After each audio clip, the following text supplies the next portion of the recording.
In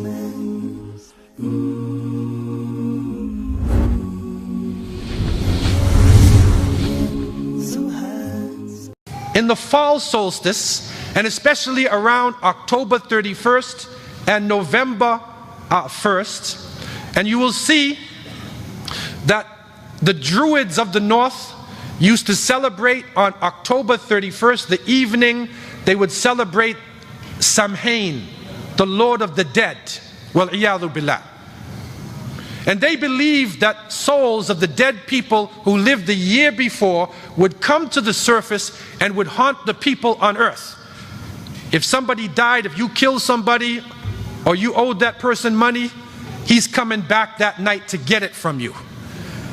And so they used to cover their face with masks, so you couldn't tell who they were. That was the evening of Samhain. But the following day was a ceremony that was not a negative one. That was a Thanksgiving ceremony. It was like a Thanksgiving type ceremony.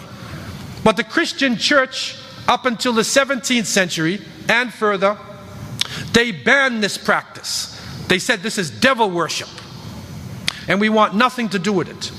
But with the world now going through its changes in the 20th century, it came back.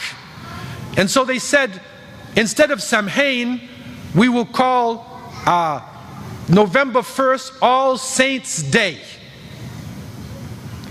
And the evening before, or we call All Hallows' Day, and the evening before was All Hallows' Evening, that we now say Halloween. All Hallows' Evening. And so they would come out, and it is the Eid of the satanic worshippers. Well, iyadhu billah. This is their Eid. And so a Muslim should have nothing to do with this. When it comes to the devil, there is no compromise.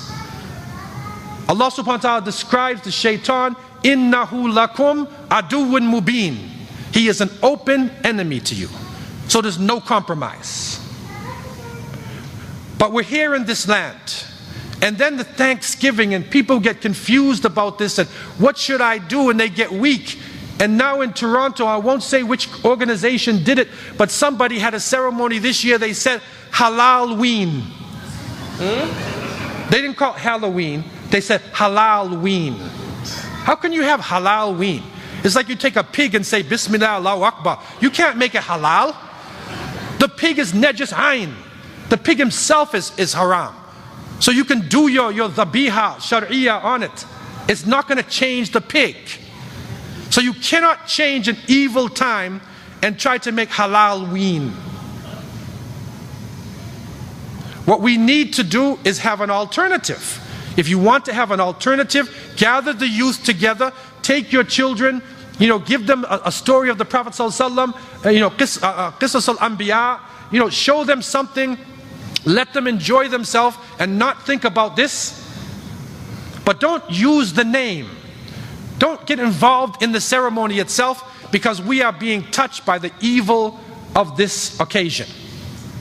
The second point is, the people now, they go out and they trick or treat.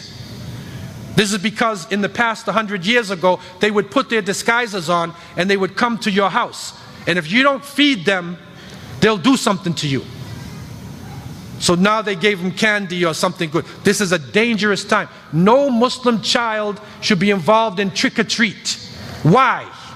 Number one, the candy and the things that are being given, you don't know if it's halal. Number two, we cannot teach our children to be beggars. The Prophet ﷺ said, Al-yad al-uliya khayrun min al-yad al-sufla. He said the upper hand is better than the lower hand. We cannot train our children to be beggars.